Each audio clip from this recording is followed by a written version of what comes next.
This podcast is sponsored by nobody. Hey dudes, welcome to Splat from the Past, the only 80s themed horror sci-fi show where things can get totally radical. Now, today I will be welcoming an old friend of mine from high school, and she's an actress in Hollywood, Dina Shuhaiber. Oh my god, I was doing research on somebody a couple months ago, and her IMDb entry came up as I was looking on some page or something, and I was like, what? Dina Shuhaiber is acting in Hollywood? I did not know that. I never knew what happened to her after high school. I haven't seen her much on social media. I mean, we're connected now on Twitter, but I was like, what the fuck?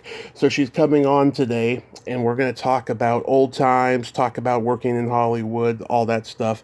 And I can't wait. She was always so nice and friendly and awesome back in high school. I can't wait to have this conversation. We haven't talked in literally like 22 years. Maybe I did run into her at some point in our early 20s, but I can't remember. But we shall see.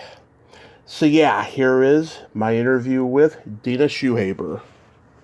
Hi, TJ. Can I still call you TJ? Oh, yeah, only people who grew up with me can call me TJ. How are you? Oh my god, I am fantastic. How are you? I'm doing well, thank you. Yes, oh my god, we've known each other 26 years. We met freshman year at San Mateo High School in Mr. Friedman's beginner's dramas class. Was that what it was? Good memory. Yes. Oh my God. I remember so much from that time. I remember it was like me, you, Megan Schneider, Kevin Tinklenberg, Elliot Holt, Chad Estes, Mary Wersch, a few others in that class. And it was fun, I remember. Oh, yeah. The earlier times in high school were better, for sure. Yeah. Oh my God. I was I get nostalgic too. Yeah, I was so shy too, and like I got an F for the semester that first semester, but I turned it into an A by the second one. I got more confidence on stage, and Mr. Friedman was very proud of me. And by the time I got to his advanced drama class, which wasn't until senior year, he was impressed. He was like, God, you're a totally different kid now. Aw, what an improvement. Yeah, yeah, it's crazy. But yeah, oh God, I remember so much from that time. Remember we used to play that improv game, Sexy, Stinky, and Silly? Oh my gosh. I didn't even remember it until you just said it, but that's sounding very familiar. Yeah. Oh God, I remember there was a couple times there were some kids in the class who like went way over the bounds of what they were supposed to say or do, and Mr. Friedman got mad. Oh my gosh, no, I don't remember that specifically.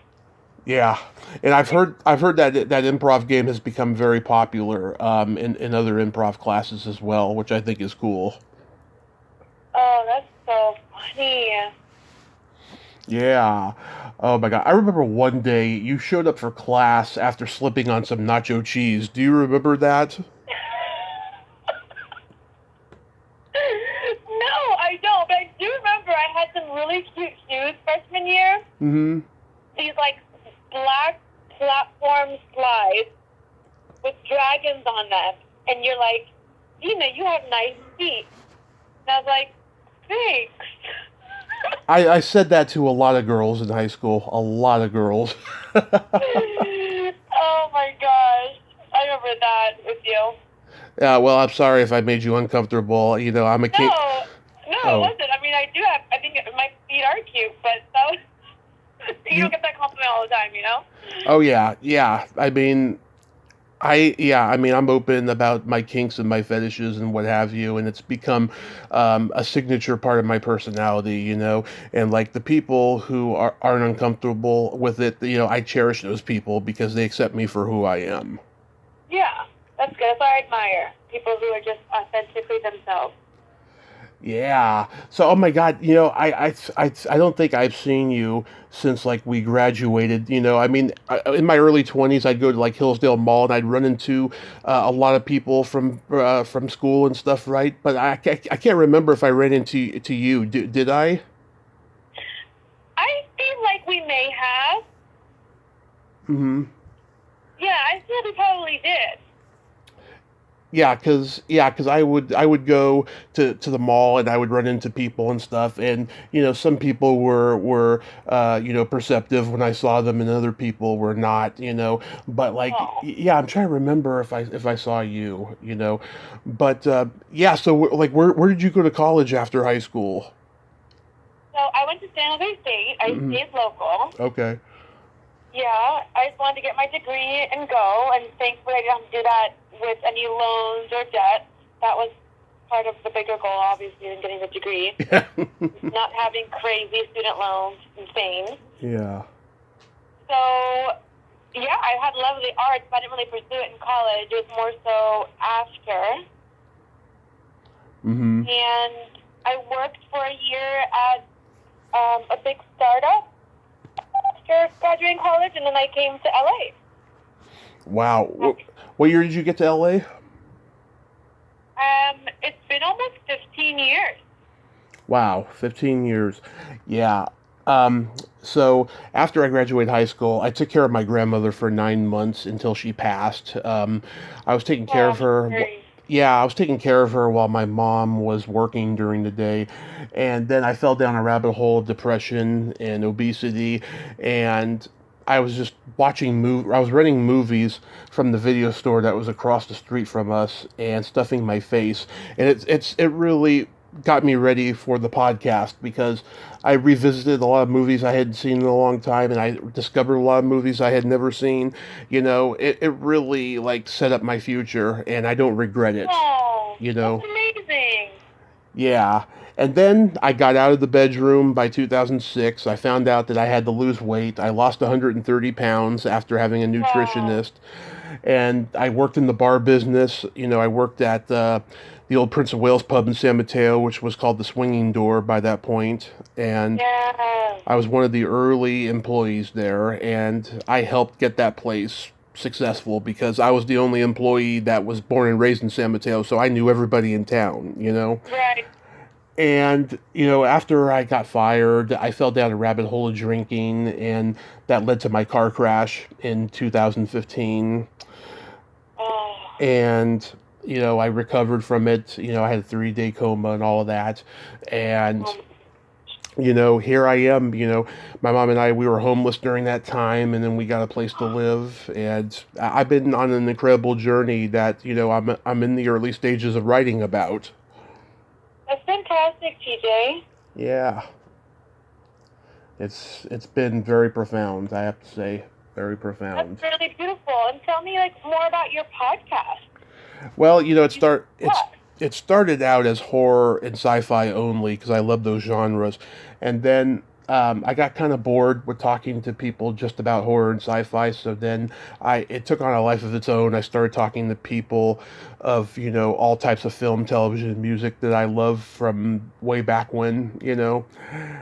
And yeah, I mean, I could talk about their careers and stuff, and the work that they did that I just love. And I also get to talk about other things, like I'll have friends from the Bay Area come on, and we'll talk about overcoming addictions, and just slice Oh, slice of life stuff. And I have my like-minded friends come on and talk about sex, you know all that stuff. wow. Good for you. You've got you've built something, and that's still continuing to grow. Yeah, someone told me I took nothing and turned it into something, and I think that's the best way to describe it. Yeah. Good for you. Thank you, thank you. So, who do you still talk to from school? Oh my God. So there's just one person I still talk to. We're still friends. Do you remember Megan Dominguez? I remember the name. I can't place Yeah. her. I know her from actually middle school. Mm. Where did you go to middle school? I went to Bayside. Oh, okay. So you were in San Mateo, but yeah, I was in Foster City.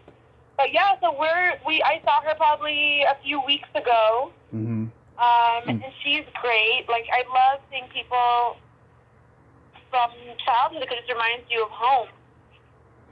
Yeah, I mean, my best friend from school that I'm still friends with. Do you remember Joe Lloyd? They called him Rudy. Oh, Class of 2000. Yeah, he's my best friend, which is something I never thought would happen because we played football and we never really talked much when we played football. But I saw him at the 2000 reunion. I just happened to like be around at the after party bar at the bar where they're having the after party, and we saw each other, and we've been inseparable ever since. He comes up here and sees me, every now and then and stuff. And he's an actor too. He whenever a movie comes to the Bay Area, he's in it somehow. Oh, nice. Are you still in San Mateo, or are you somewhere else in the area? I moved to Reading in Oh, nice. in 2017 because my mom got a job up here after we were homeless for 4 years. She got a job up here, and we've been here ever since. But we're hopefully either going to move back or go to Chico or Sacramento, somewhere that's far from here. This is a satanic cult place to live. No. It's crazy. Yeah, it's very conservative up here, very corrupt. Not a good place to live. Oh my gosh. Yeah, I'm in LA now. I've been here. I left actually a few years after being here. I went to go work in the Middle East because that's where I'm originally from. Mm-hmm. I worked in film and television there, and I had a film premiere in Cannes, and did some really wonderful work. Met a lot of great people. It was such a creatively fulfilling time. Still have some friendships to this day from that. And then I came back here, back to LA. It was time, and started still working in film and television, and I just got off a 1-month dubbing job. Nice. So that's really rad. It's for season 2 of a show that I did season 1 for as well. One of the lead characters. Mm-hmm. So that's really fun. So everything's evolved. I mean, I came here mainly for acting, but then I started just loving producing, and then getting offered to do voice acting work is still such a thrill. It's such an honor to be, offered work. So that's what I've been doing too. Yeah, that is awesome. Yeah, I was doing research on somebody months ago, and then I can't remember how, but I stumbled upon your IMDb, and I was like, "What? Dina Shuhaiber's an actress in Hollywood? That is awesome! I didn't even know." Yeah, I did not know. Yeah, the journey came.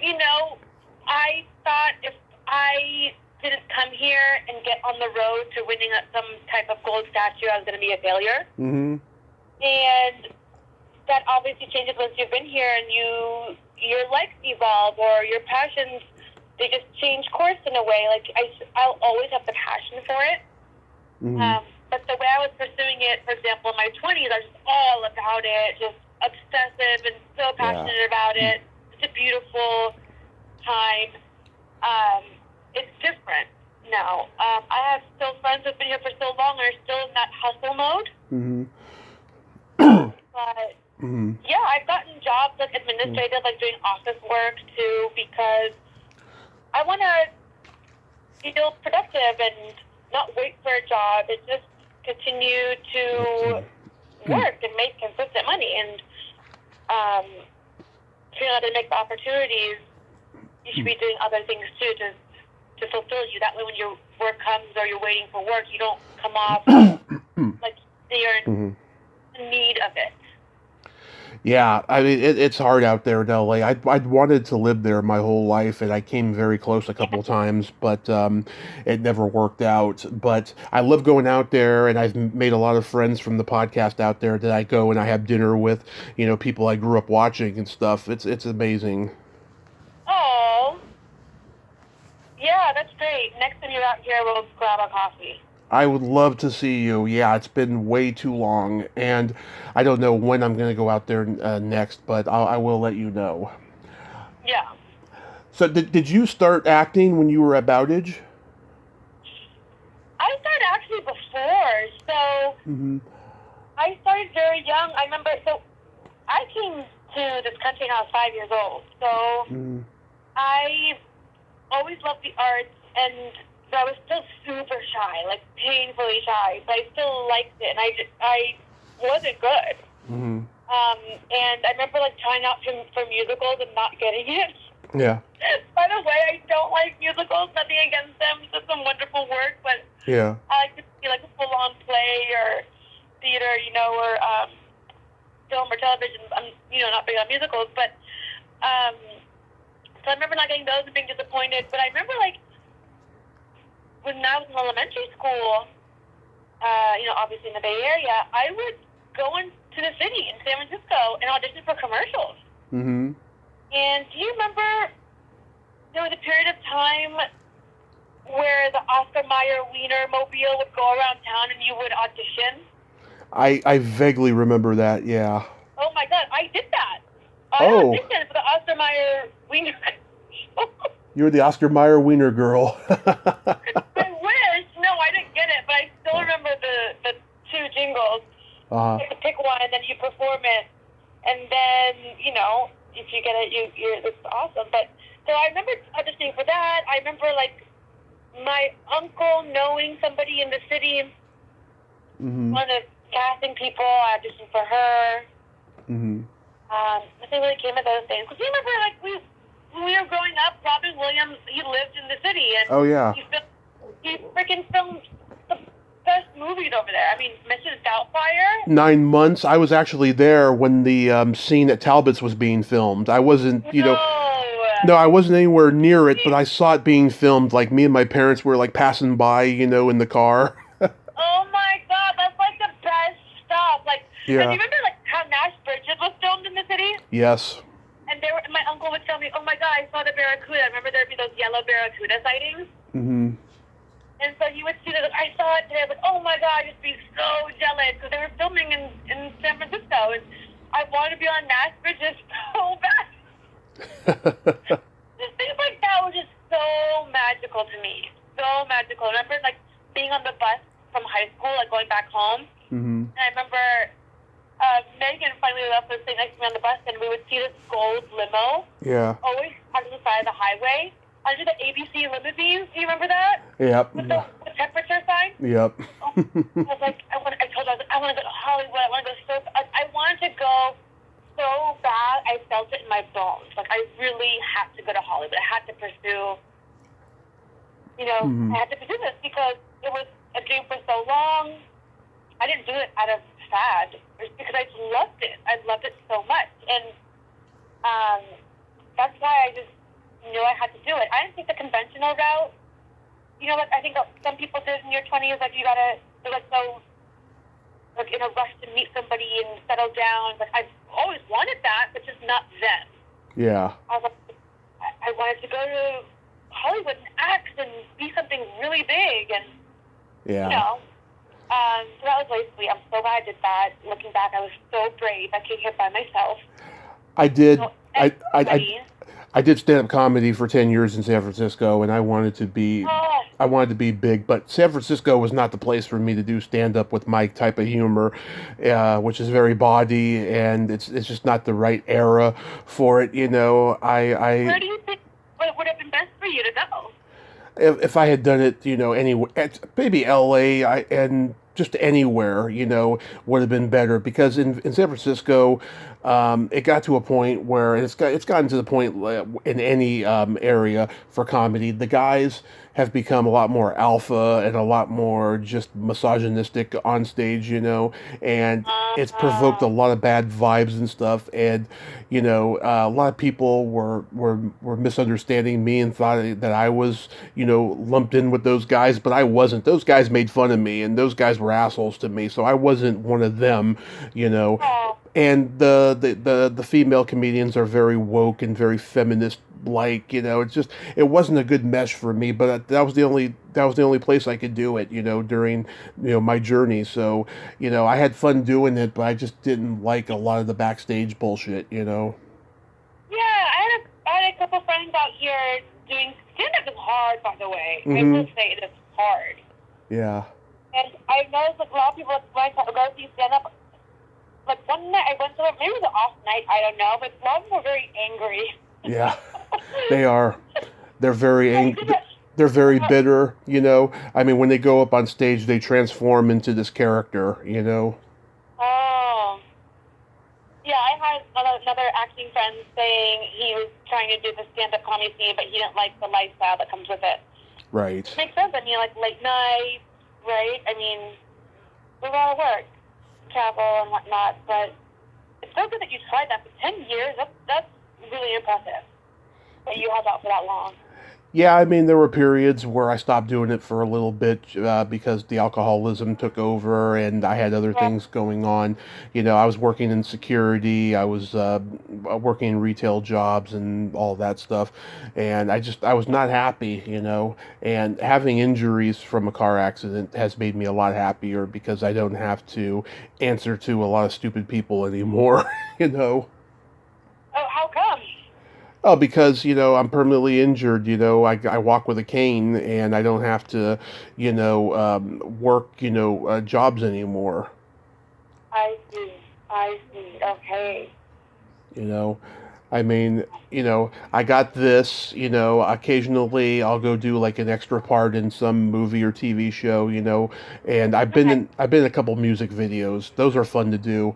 Um, and stuff like that. But I'm not working in the retail or security anymore. It's just I, you know, when you're in security, you think you have power. You have no power. You know, you get treated like shit. You know, the police get treated better than security guards do.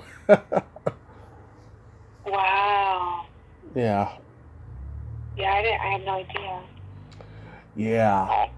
But you know, I must admit, you know, I haven't seen any of the movies or TV shows you've been on because you know you started working at the time that my dark period started, and so I've been out of the loop with a lot of stuff in the last decade. But I'm curious to know, why did you go by Dina Simon for a while? Oh, yeah, that was like, because behavior, I guess, was just hard for people. Mm-hmm. And so kind of just shortened it, that's all. But that was actually my maternal grandfather's first name. Mm-hmm. Like Englishized. It's Saman. Uh-huh. Saman in Arabic. And so, yeah, I thought it would be, and I was like, you know what? I'm sticking to who and what I am, and I like it. I have an Arabic last name, Palestinian. Mm-hmm. And my look and my name, first and last, is ambiguous. You can't tell. It could be a million different things. Yeah. So I guess that works in a way. It doesn't work in some other ways. I was talking to an actress friend recently, and she looks more in her ethnic group than I do. And she's like, oh, good for you. You can do different things. I'm like, yeah, but at the same time, when I'm trying to do like an Arabic role, I'm not seen as that, even though I'm fully Arab. I'm Palestinian and Jordanian. Mm-hmm. You have some people who are half, or not even, they're just like maybe have darker features, and they're pegged as that role, and they're not. Yeah. So it's weird. But you know what? I've just been here for so long that I'm like, this is like the game you play. Yeah. And, you know, it is what it is. If the culture itself is not important to the role, it doesn't really matter as much. But if you're going to try to speak Arabic and you can't, and it sounds really bad, it's a problem. I've seen it on some really big shows. Yeah. I don't want to call anybody out right now because I don't want to put anybody on blast. But Yeah. I saw one big show. There was a girl who was supposed to be speaking Arabic, and I could not understand it. And my Arabic is very good. And I've had other Arab friends watch it. They're just like, this is embarrassing. Embarrassing. And I had auditioned for that role. Yeah. And I didn't get it. And here's somebody who can't speak Arabic. And I'm kind of like, are you... I don't know what their ethnicity was, but they couldn't speak it. I'm like, how did they get this role? It's like, it's so bad.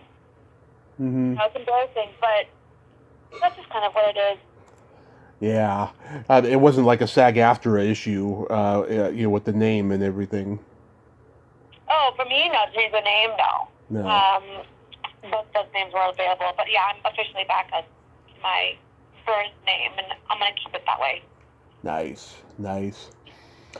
Yeah, you were on a show called Seven Deadly Sins where you played a medieval woman. Was that fun to do? Yes. I had really big, beautiful, heavy gown.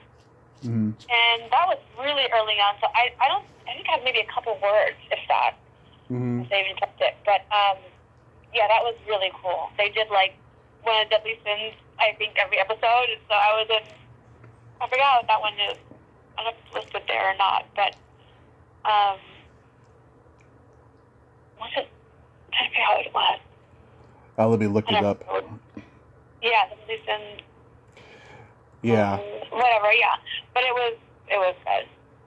You did, yeah, and you did an episode of The Mentalist, which had Robin Tunney, who I grew up watching in The Craft and Empire Records and Yes. Encino Man. Yeah, did you get to interact with her? No, my scene was with Cho and Rigsby. Okay. The actors that play the characters, Cho and Rigsby. So I was being interviewed in that scene. That was such a great experience. That was my first network role, and to this day, thank God, I'm still getting residuals for it. It gets less and less, every year, but it's awesome. When a residual check comes in the mail, I do a little happy gratitude dance. Yeah. But that was such a great experience. So if you want to hear how I got that. Okay. Yeah. Okay. So I had a friend that worked in a management office, and so as an actor, you can't see the breakdowns. You know what the breakdowns are? Mm-hmm. The breakdowns, like when a casting will put out breakdowns for characters they're seeking to fill to cast for their show. Right. So actors don't get to see those. Your reps. It's imperative to have good reps. They see those and they submit you on your behalf. Mm-hmm. So at the time, I don't think I had a rep, but I had a friend that worked at a management company, and he said, I think that'd be really good for you. And he told me about it, and the casting office, the big casting office, and the casting assistant, I was like, oh my God, I know that name. He told it to me. I said, he came to see me in a play a couple months ago. It was perfect. So what did I do? I go to the casting office with my headshot and resume and a cover letter telling the casting assistant, hey, you came to see me in a play a couple months ago. I think I'd be right for this role, blah, blah, blah. And I put it in the Dropbox. They had a Dropbox right at the front of the office. And I left it at that. I get a call that day to audition. I was like, oh my God. So I decide, I prepare the audition. I come in the next day to read for the casting director. And this is one of the big offices in town, right? They did Glee. They've done Mentalist, did Smallville, like these kinds of things. So I did the audition. It went really well. I get a call that I got called back. So I had to go to the Warner Brothers lot in Burbank.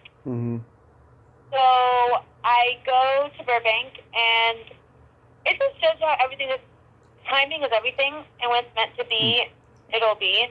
So I get there, I'm all dressed up, wearing the same outfit from the audition the previous day, because they say you gotta wear the same thing that you auditioned with, right? Right. So I'm in like nice high-heeled wedges, like nice pants on the top.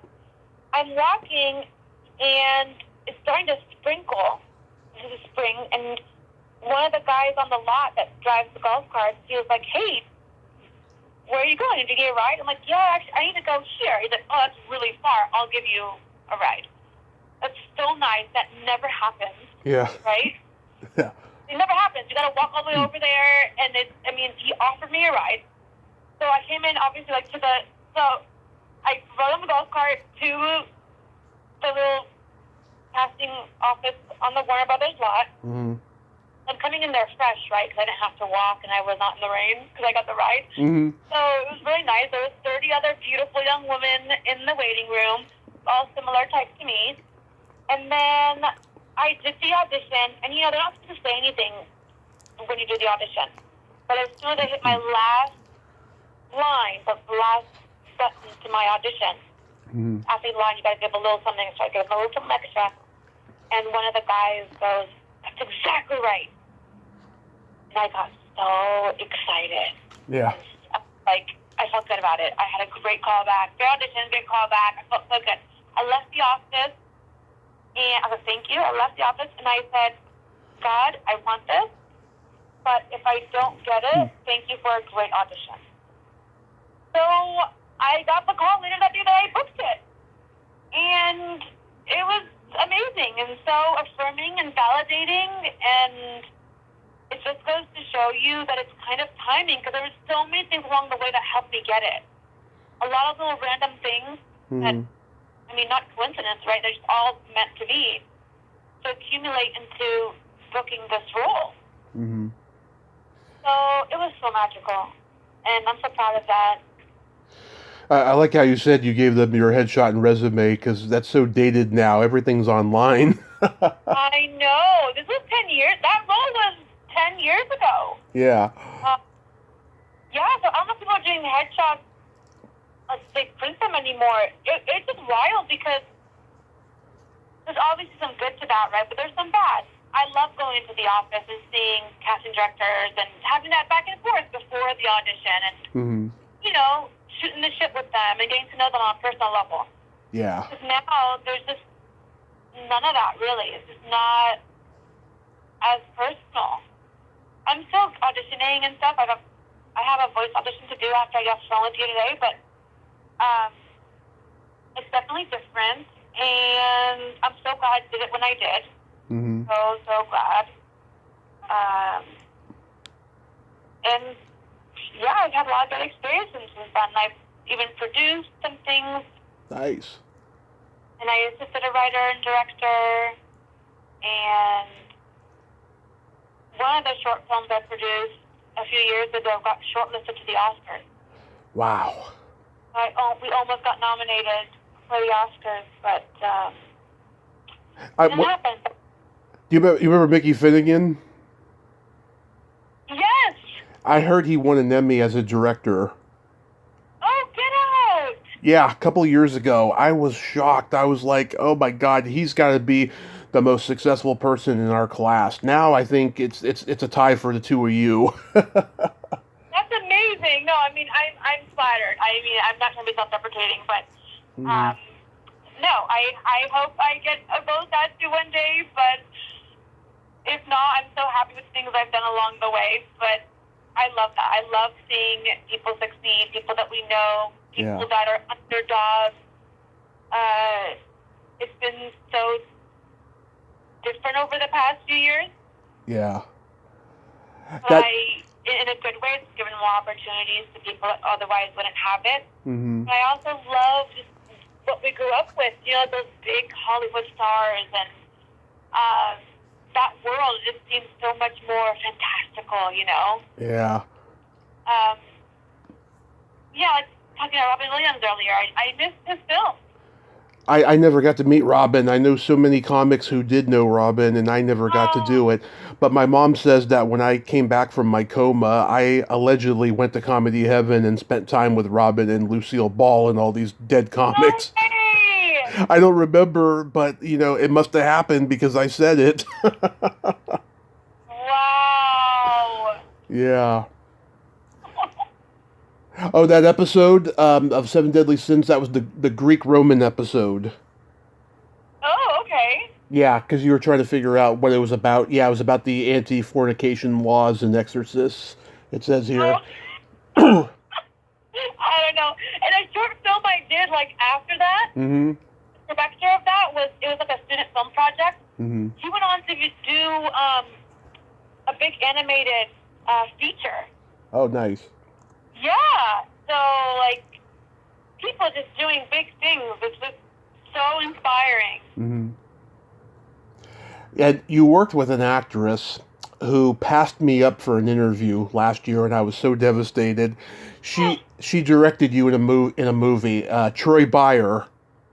Oh my gosh! I assisted her too. Yes. I worked with her. Tell me what happened. So it was the 35th anniversary of the Fat Boys movie Disorderlies. I grew up loving that movie, and I wanted Troy on here to talk about it. And because I had seen her do another nostalgic movie podcast before. And so we went back and forth for a while. I think it was a good month, maybe 2 months, if I'm not mistaken. And finally she said to me, I've listened to your show. You are a great interviewer. However, my publicist said that I'm not right for your demographic.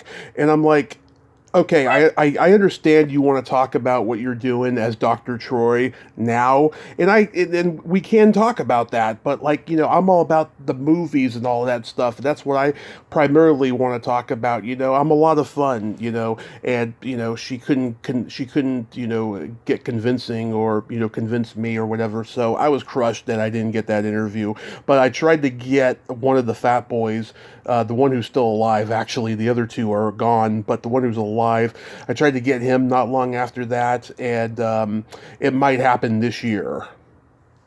Oh, that's so great. Yeah. That's so great. Yeah, well, I'm sorry what happened with her because I know she's so talented Yeah. and so smart, a great writer. Yeah. Who knows? It could happen. I could reach out if you wanted me to. Yeah, I mean, yeah, it would be great. I mean, I love what she's done, and how she's, gone through the industry as a woman of color, and she's, set out to make movies that she wants to make. I truly admire her. Yeah. Oh, for sure. But what was it like being directed by her? She's really great. She's really smart, so sharp, knows what she wants. And she's a strong woman. And she's just so bright. She's accomplished so much. She's done so much. Yeah. And now she's on, a different journey. We spoke recently and had a good little catch up. Do you find that you get cast in a lot of like token ethnic roles that you haven't really found the role that you really want to play? I get different things because I am ethnically ambiguous looking. Mm-hmm. I will get so many different ethnicities. It's so helpful that I speak Arabic because I can do those roles, but I often think I don't look it enough for them. Like, I know that's what they kind of feel. Mm-hmm. I do have light features, lighter skin, hair, and eyes than what's typically thought of for that region. Mm-hmm. So that gets a little bit frustrating sometimes, but that's why with voice jobs that I'm doing, there's some Arabic involved there. It's like I can speak Arabic better than I look it, so, so it works up that way. But I definitely get a variety. I get a variety. Yeah, I remember in high school, a lot of guys were always trying to guess your ethnicity whenever your name would come up. They're like, she's Muslim. No, she's a Jew. No, she's Muslim. I'm actually Catholic. Yeah, for some reason, some people thought you were either Jewish or Muslim. I don't know why. That's so funny. Yeah, I'm Arab Catholic. There's not that many Arab Christians. That is true. They're more of a minority, but Yeah. yeah. I'm Catholic. I'm Catholic too. Yeah. Oh, hey, Paula, did you go to Ash Wednesday last week? No, freaking we had a lot going on this month. Like, this was like one of those years that we just skipped it, and we even forgot about Good Friday. Oh, it's okay. Well, Yeah. you've got some time. Yeah. Oh my God. I just that's not like us, because we usually eat fish or a cheese pizza or something on Good Friday. Right, right. Or I eat fish. My mom's allergic to fish, I should say. But do you do any other work on the side? So I just wrapped that dubbing project last week, and that was like it took us about a month to record that. So I have some auditions coming up. Nice. So I taped one yesterday. It's on camera one. I have a voice one today. But I want to get up with some kind of administrative job. Mm-hmm.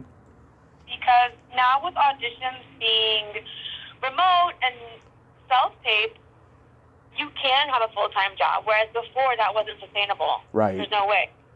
You have to be more flexible and whatnot. But now, I had a job last year and I got laid off. So, I'm going to be, that'll be my side thing. Yeah, with actors here, they have a lot of different side stuff, but I prefer not to work in, like, contract roles or hospitality things because it's not as reliable, you know? Mm-hmm. So, yeah. And I forgot to mention before, how's your brother doing?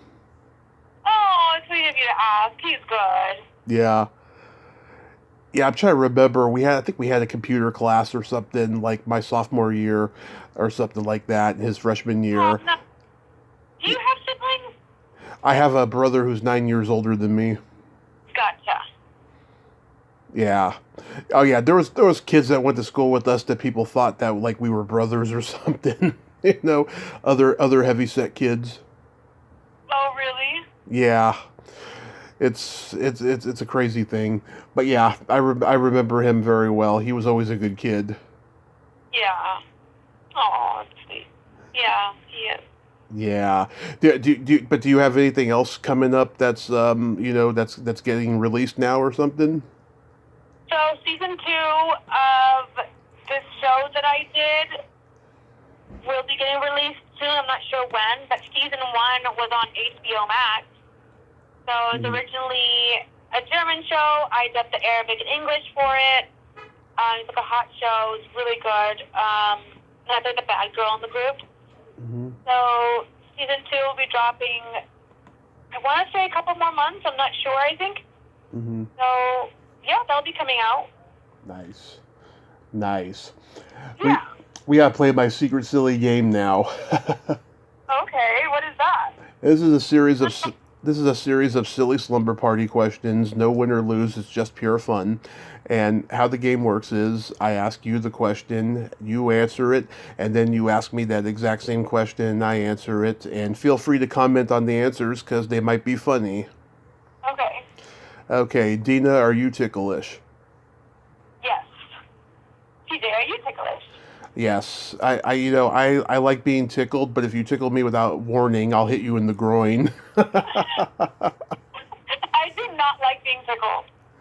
Yeah, some people don't. Yeah. Yeah, it's subjective, as they say. Is your belly button an innie or an outie? It's actually an innie outie. Nice. Nice. I went to get my belly button pierced, like, when I turned 18. Uh-huh. You had to do it upside down because of the innie outie. Yeah. I've since removed it, but that's what happened. Yeah. What about you? I'm a ninny. Okay. Yes, it's very deep. I dated a girl once. She told me that I could fit crystal meth in there. Yeah. Oh my god. What color are your toenails painted? I just got back from a trip to Hawaii, Uh-huh. actually, a few days ago, so Yeah. they are pink. Nice. Yes. And you're gonna ask me? What are your toenails painted? They're not painted now. Last time they were Easter egg blue because I went to a Comic Con and I wanted to have like a really nice comic booky color. Oh my. Yeah. A lot of people from school didn't know this. I've been painting my toenails since I was 13. No. Yeah. Wow. Yep. Unbelievable. There was a period where I was getting them done at the salon, but then inflation went up, and then I stopped doing it, and I just doing it on my own, even though I do a shitty job doing my toes. Wow, look at you. What would you say is your best personality trait? My best personality trait, I would say, is being compassionate. You are a compassionate person. Thank you. Yes. That means a lot. And yours? Well, being a Gemini, I have empathy, and I have no filter. Okay. Well, empathy is good. Yeah. And then my favorite question, is there a stinky smell that just makes you gag? A stinky smell. Yes.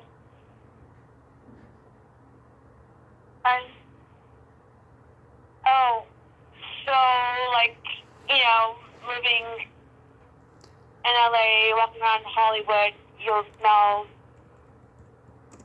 how can I say this in a proper way? Pee? Mm-hmm. Pee? You smell, like, on the sidewalk? Oh, it's just... That is pretty bad. Tremendous. Yeah. And for me, it's either farts or feet. Oh, I like feet, but they have to be clean. yeah. Yeah, we've established your foot fetish. Yeah. Circa 1998. Yeah. Well, it goes back further than 1998. Probably further, yeah. I got a joke for you. Tell me. What do you call a boy that doesn't masturbate?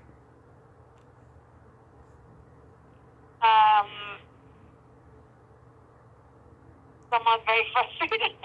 That's always the guess. No, a liar.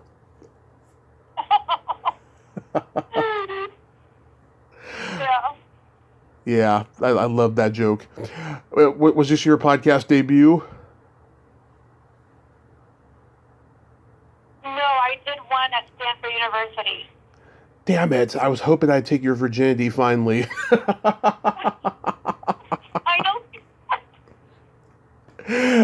Dina, thank you so much for coming on, and I hope you ace your auditions. And yes, next time I'm in LA, I'll let you know when I'm coming down, and we'll get together. I'm so proud of you. I'm so glad that you're following your dreams. Aw, thank you, TJ. It means a lot, and likewise to you. Yes, thank you so much. You have a great day. Love you. Be safe. Aw, thanks, Pete. Have a good day. You too. Bye-bye. Bye. Well, there you have it. Dina Shuhaiber. Ain't she a sweetheart? I'm so glad we got to have this conversation today and got to catch up. I'm so proud of her. Yeah, I didn't know what ever happened to her, but I'm so glad that I found out. And I hope to see her in something awesome in the future. I'm so stuck in the classics. If I do watch new content, it's usually because something is overhyped or I know somebody in it, but I'll keep an eye out for Dina. Well, until next time, this is Tommy Throwback Kovac saying there's no shame in living in the past because the present sucks. Later, dudes.